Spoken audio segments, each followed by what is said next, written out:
Alors, nous sommes aujourd'hui le 11 décembre 2014 et je tiens à rendre grâce et gloire à Dieu parce qu'environ jeudi dernier ou vendredi dernier, nous sommes aujourd'hui jeudi, mais je pense vendredi dernier environ, enfin aux alentours du 5 par là, le Seigneur m'avait inspiré une recette de meringue que j'avais tenu à tester et j'étais très très fatiguée parce que je venais de finir un certain nombre de tâches importantes qui m'avaient beaucoup fatiguée, mais j'avais tenu vraiment avant de vaquer à d'autres occupations à mettre des meringues, à tester cette recette de meringue, cette dernière recette de meringue et à la mettre au four. Et en fait, j'étais consciente que j'étais fatiguée, mais je me suis dit, si je me mets avec mon cocher devant la télé et que je les laisse cuire au four, les meringues auront le temps de cuire, le temps que je termine ce que je suis en train de faire au crochet et que je termine autre chose que je faisais déjà aussi. Donc je les y ai mis, puis je me suis assise devant la télévision et donc voilà. Donc j'ai enfourné mes meringues pour être clair au four et je me suis mise devant la télévision avec un livre ou je sais plus, quelque chose à écrire et puis mon crochet. Et je me rappelle m'être dit avant de m'endormir qu'il faut absolument que j'aille éteindre le four puisque je me rends bien compte que je suis en train d'être de plus en plus fatiguée et de piquer un peu de la tête, un peu comme quand on se rend compte qu'on s'endort par phase. Donc je me suis dit, bon, il faut que je trouve la force d'aller éteindre le four, mais malheureusement, je ne l'ai pas trouvé et je me suis réellement endormie et je me suis endormie, on va dire, quelques secondes certainement après m'être dit, il faut absolument que j'aille éteindre le four. Donc j'ai pas réussi à y aller et je ne me suis réveillée, figurez-vous, que le lendemain matin où à peine réveillée, je me suis réveillée totalement alarmée en me disant, mais mon Dieu, j'ai oublié d'éteindre le four et en me disant, je vais certainement retrouver des plaques noires dans le four puisque le four est resté allumé durant toute la nuit et c'était des meringues, donc quelque chose d'assez léger. J'avais fait des meringues plutôt fines, un peu comme des coques de macarons. Donc je m'étais dit, je vais trouver des coques grillées noires. Et j'ai couru vers le four. Et là, quelle ne fut pas ma surprise. Je rends vraiment grâce et gloire à Dieu, avec qui je ne sais pas comment le Seigneur fait pour faire de tels exploits, de telles merveilles, de tels miracles, comme il est écrit en Job 5, versets 8 à 9. Mais je lui en rends vraiment ici grâce et gloire.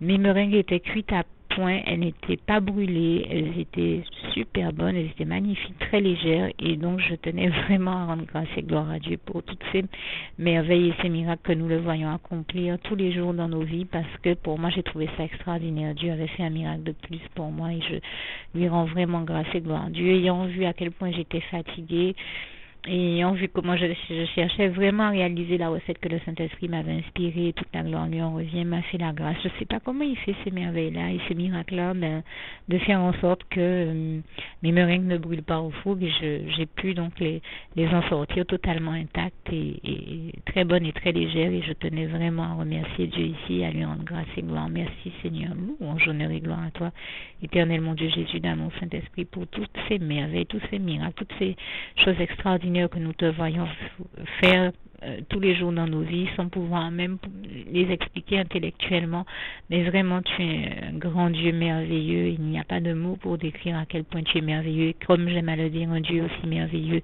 qui est toujours là à nos côtés, qui ne nous laisse jamais tomber, qui ne nous abandonne jamais, à nous aussi de lui rester fidèles et de ne jamais l'abandonner, le laisser tomber tout comme lui le fait pour nous. Merci Seigneur, je t'aime et nous t'aimons, nous tous tes enfants. Juste une petite précision pour tous ceux qui ne sont pas encore, qui n'ont pas encore choisi la meilleure des options qui soit, qui est celle d'aller se placer, de faire le choix à soi-même, d'aller se placer dans les bras d'amour de Jésus-Christ, pour se mettre à l'abri de ce monde cruel. Eh bien, je partage avec vous la prière par le biais de laquelle on y accède. Euh, et commence par vous rappeler également ce passage de Jean 14, verset 6, où il est écrit que Jésus-Christ est le chemin, la vérité et la vie. Nul ne vient au Père, Dieu, sans passer par le Fils Jésus-Christ, bien sûr. Je le dis à ma manière, vous regarderez comme il est actuellement écrit dans vos Bibles là encore. Et donc, n'hésitez pas à ouvrir vos cœurs à Dieu, à Jésus, à son Saint-Esprit, à être sincère avec lui et à lui adresser la prière qui suit, à lui dire tout simplement, Éternel mon Dieu, Seigneur Jésus-Christ, moi, un tel, vous dites votre nom et votre prénom, je t'accepte aujourd'hui comme mon sauveur personnel, le seul maître et roi de ma vie. Je remets toute ma vie entre tes mains puisqu'elle t'appartient, Éternel mon Dieu, puisque tu l'as créée, cette vie. Donc tu en es donc le seul maître et propriétaire comme de tout ce qui existe dans tout l'univers. Je remets donc toute ma vie entre tes mains, je te la donne. Merci, Éternel mon Dieu, aussi de permettre que cette vie que tu m'as donnée continue à être à ta gloire et que je continue à te servir, à t'appartenir pour l'éternité, d'éternité en éternité. Merci aussi, Seigneur, de faire que je continue donc à te servir et à t'appartenir pour l'éternité, d'éternité en éternité. Et aussi, Seigneur, de m'accorder la grâce de ton pardon et de ta miséricorde pour tous les péchés que j'ai commis tout au long de ma vie, jusqu'à la date d'aujourd'hui incluse. Et c'est au nom puissant du Seigneur Jésus-Christ que j'ai fait cette prière. Et à vous tous qui avez fait cette prière, je vous dis que Dieu vous bénisse abondamment, puissamment, richement. Et surtout, n'hésitez pas à la partager avec tous vos proches et contacts, amis, membres de vos familles, collègues, bien-aimés, tous ceux que vous aimez. Et surtout tous ceux à qui Dieu vous mettra à cœur, avec qui Dieu vous mettra à cœur de la partager. Et comme j'aime à le dire, si vous n'avez pas encore pris le temps de faire cette prière, comprenez bien que voilà, ça ne vous coûte rien de la faire, c'est gratuit, c'est indolore, et que voilà, vous n'êtes pas obligé de me croire, mais moi il m'est arrivé tout comme vous de devoir faire cette prière un jour dans ma vie, et quand on m'a proposé de la faire, je me suis dit, et si c'était vrai, et si c'était vraiment Dieu qui, par ce biais-là, m'appelait à lui et me demandait de lui donner ma vie, de l'accepter, c'était Jésus qui était en train de vraiment me tendre la main et qui était en train de me demander de l'accepter comme mon sauveur personnel, je ne pourrais pas passer à côté de l'occasion de lui dire oui, parce qu'il faut aussi que je reste ouvert ou ouverte à ce que Dieu peut avoir à me dire. Il faut que je garde mon cœur et mon intellect ouvert à ce que Dieu peut avoir à me dire. Donc je me suis dit, je ne peux pas courir le risque de passer à côté de mon éternité, de passer à côté des meilleures choses de la vie, surtout si le maître et créateur de la vie m'appelle et cherche à me sauver.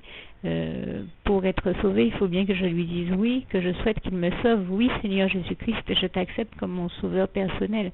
Et c'est le sens de cette prière. Et comme je dis, elle ne nous coûte rien à faire. Et puis surtout, moi je vous dis, du jour où je l'ai faite, j'ai vu Jésus changer ma vie en mieux sur tous les plans. Et donc je crois que ça ne vous coûte rien, ça ne vous coûte rien vous non plus de la faire et puis d'expérimenter, de regarder comment les choses vont se dérouler dans votre vie, de regarder Jésus changer votre vie en mieux, à vous aussi.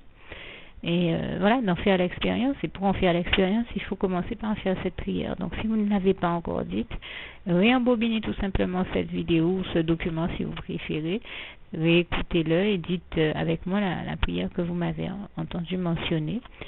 Et n'oubliez surtout jamais que tout est possible à celui qui croit en Dieu, en Jésus-Christ et en son Saint-Esprit, comme il est écrit en Marc 9, verset 23, et que tout est possible à Dieu, comme il est écrit en Marc 10, verset 27. Que Dieu vous bénisse donc et à bientôt.